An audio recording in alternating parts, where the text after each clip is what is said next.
میرے ساتھ بہت سارے لوگ نا تصویریں کھنچواتے ہیں، حالانکہ میں زیادہ قائل نہیں فوٹو کا، شاید آج تک میں نے ڈیمانڈ نہیں کی کہ میری فوٹو کھینچو، اور ہو سکتا ہے مطلب یہ کوئی کنفرم نہیں، لیکن میری دانش بینش میں ایسا نہیں کہ میں نے کبھی اپنے ہاتھ سے فوٹو بھی کھینچی ہو، مزاج نہیں، طبیعت نہیں، دلچسپی نہیں۔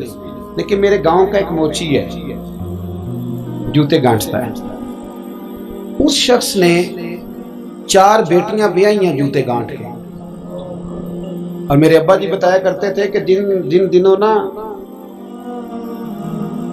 دھیلا چونی جوتا گانٹنے، اب تو جوتے کوئی گنڈواتا ہی نہیں، اب تو گانٹنے کا رواج نہیں، اب تو بچے نئے لیتے ہیں، تو جوتا گانٹنے کے لیے جب اس کو دیتے تھے تو چونی اگر اس کی ہوتی تھی نا تو اس کو کہتے تھے نا روپیہ تو رکھ لے، تو کہتا کیوں رکھوں جی، میری چونیاں تو میں نے چونی لے لی، اور ناراض ہو جاتا تھا۔ 4 بیٹیوں کی شادی کی ہے اس نے، پھر اللہ نے اسے عمرہ بھی کرایا، اور آج بھی وہیں بیٹھا ہے۔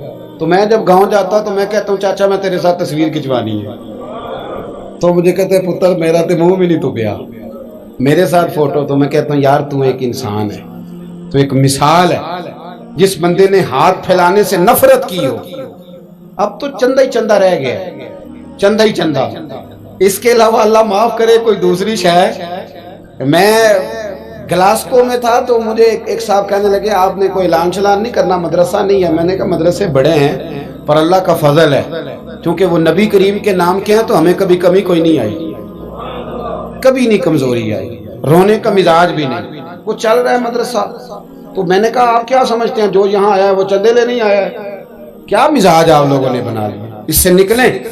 وہ بھی کوئی قومیں ہوتی ہیں جو ہر وقت ہاتھ پھیلا کے رکھتی ہیں۔ قرآن مجید نے صحابہ کی تعریف کی، لا یسألون الناس الحافا، وہ لپٹ لپٹ کر سوال نہیں کرتے۔ یہ اصحاب صفا کی بات کی قرآن پاک نے، لپٹ لپٹ کر سوال، خبردار تھوڑے پہ گزارا کرنا سیکھو، عزت کی زندگی جیو گے۔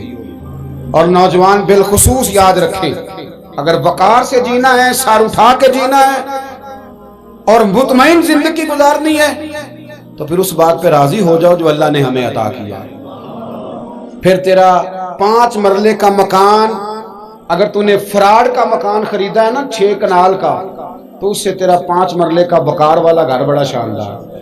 عزت کے ساتھ اگر جینا چاہتے ہو، حاتم تائی سے کسی نے کہا تھا کبھی تو نے اپنے سے بڑا سخی بھی دیکھا ہے؟ حاتم تائی کا نام ہے نا آج تک سخاوت میں، اپنے سے بڑا سخی بھی دیکھا ہے؟ اس نے کہا دیکھا ہے۔ کون سا؟ کہنے لگا میں نے ایک دفعہ اپنے سارے شہر کی دعوت پکائی تو میں چہرے پہ نقاب اوڑھ کے نکلا کہ پتہ کروں کوئی آدمی رہ تو نہیں گیا۔ تو جب میں جنگل میں گیا تو میں نے ایک بابے کو لکڑیاں کاٹتے دیکھا۔ سب لوگ اس زمانے کے جتنے پڑھے لکھے شعراء ادیب سب میں نے بلائے، بابا لکڑیاں کاٹ رہا تھا، توجہ ہے میری بات پر؟ کہتے میں اس کے قریب گیا، چہرے پہ نقاب تھا، میں نے کہا بابا جی آپ کو نہیں پتا آج حاتم تائی کی دعوت ہے؟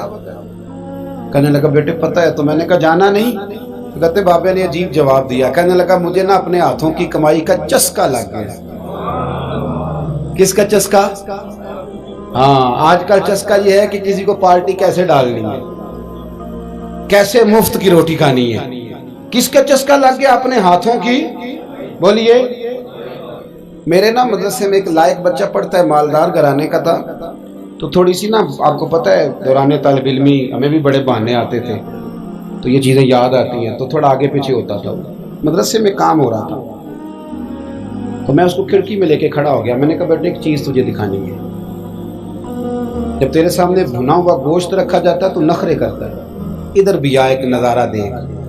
مزدور نا سویرے 2 روٹیوں کے بیچ اچار رکھ کے لاتا ہے، اور جب وہ دوپہر کو کھانے لگتا ہے نا میرے بھائی، تو وہ اچار اس کی روٹیوں کو بھی لگ جاتا ہے، پونے کو بھی لگ جاتا ہے۔ لیکن جب دوپہر کا وقت ہوتا ہے تو مٹی سے لتھڑے ہوئے ہاتھ پہلے وہ جا کے ٹوٹی پہ دھوتا ہے، پھر وہ کیا کرتا ہے کہ وہ پانی کا پیالہ خود بھر کے رکھتا ہے، توجہ میری بات پہ رکھیں، پھر وہ زمین پہ بیٹھتا ہے، اور جب وہ پونا کھولتا ہے نا، کبھی اسے کھاتے ہوئے دیکھو، یوں محسوس ہوتا ہے کہ دنیا کی ساری نعمتیں اس کے سامنے پڑی ہوئی ہیں، اور ٹیبل پر بیٹھ کر 22,000 کی روٹی کھانے والے اتنا شکر ادا نہیں کرتے جتنا وہ بندہ شکریہ ادا کرتا ہے۔ یا اللہ تیرا شکر ہے، یا اللہ تیرا شکر ہے۔ اور ان کو لفظ نہیں سیدھے پڑھنے آتے، ویسے بھی لفظ تاثیر سے بنتے ہیں، تلفظ سے نہیں۔ اہل دل آج بھی ہیں اہل زبان سے آگے.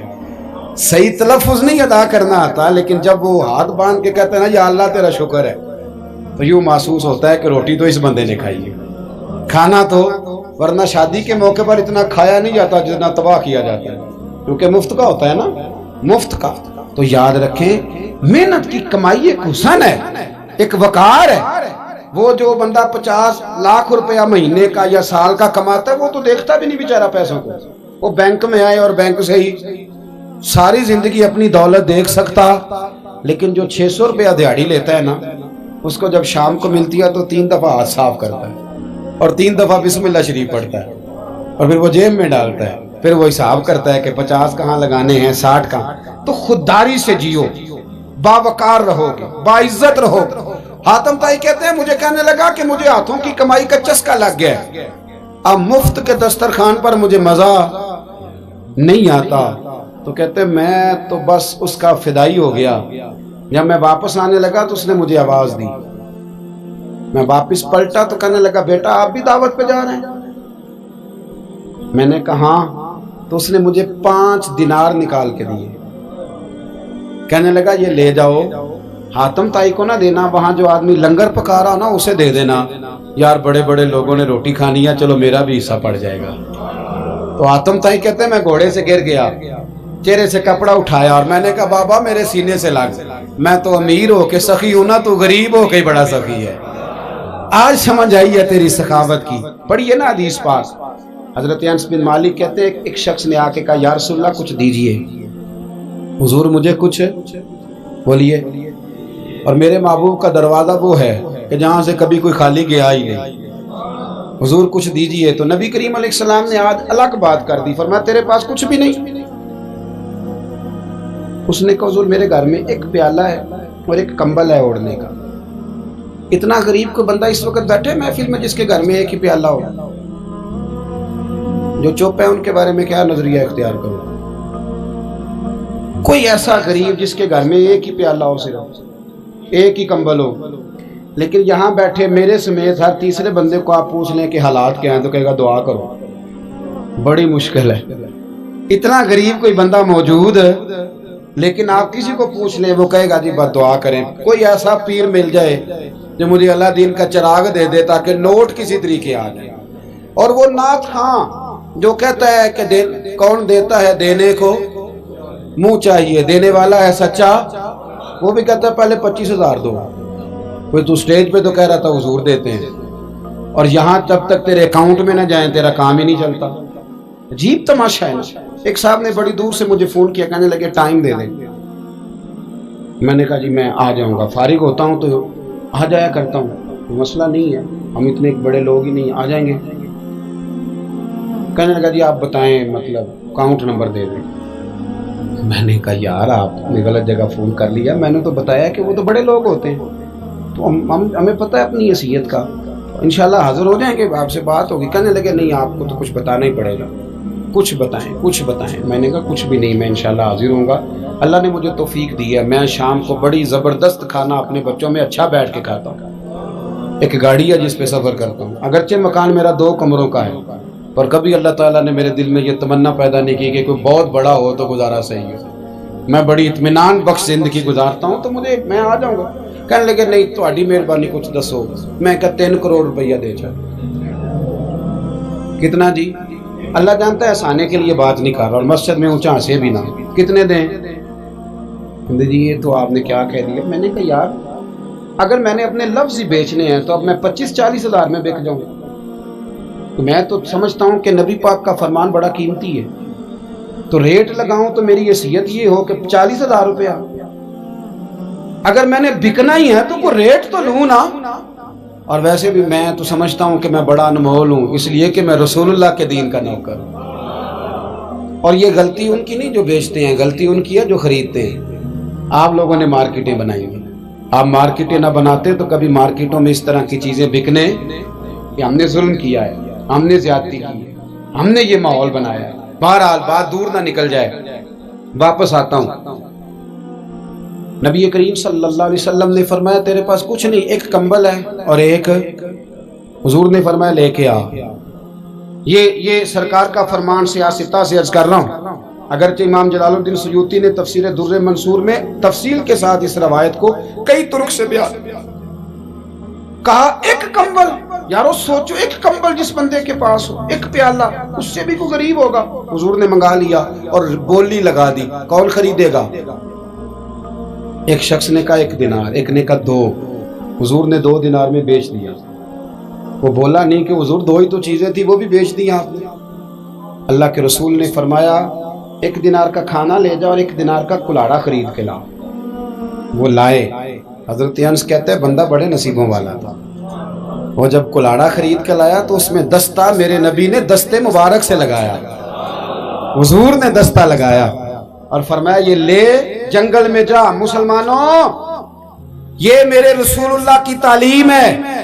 نوجوانوں غور کرو، اگر معاشرے کو سنوارنا ہے تو اس چیز پر محنت کرو.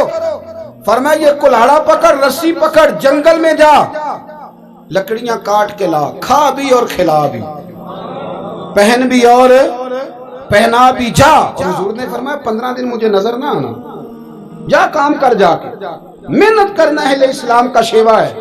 آج پوری دنیا میں ہمارا کشکول مشہور ہے، دھوکہ معروف ہے.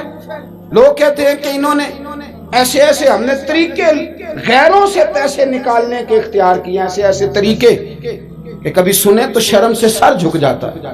یہ معیار ہوتا ہے اعلیٰ قوموں کا کہ وہ چندوں پہ زندگی گزاریں، وہ مانگ کر کے کھائیں. یہ معیار ہوتا ہے. کسی کونے پہ بریک لگتی ہے تو آپ دیکھیں مانگنے والے کتنے زور و شور سے آتے ہیں. خدا را محنت کی عادت. وہ صحابی چلے گئے، 15 دن کے بعد آئے. یہ لفظ امام سیوطی نے لکھے. 15 دنوں کے بعد آئے تو حضور نے فرمایا تیرا حال کیا ہے؟ حضرت انس کہتے ہیں مجھے بھی تجسس تھا کہ پتہ تو چلے. تو وہ مسکرائے، عرض کرنے لگے یا رسول اللہ پہلے 1 پیالہ تھا، اب سارے گھر کے برتن بن گئے. یا رسول اللہ برکت آپ کی ہے، پہلے 1 کمبل تھا، اب سارے گھر کے بستر بن گئے. اور امام سیوطی کہتے ہیں انہوں نے جیب میں ہاتھ ڈالا تو 10 دینار نکالے. عرض کی حضور رکھ لے، میں صحابہ صفا کے لنگر میں حصہ ڈالنے آیا ہوں، یہ قبول کر لے مجھ سے. مہربانی فرمائیں، مہربانی. خودداری سے جیے اور تھوڑے پہ گزارا کریں.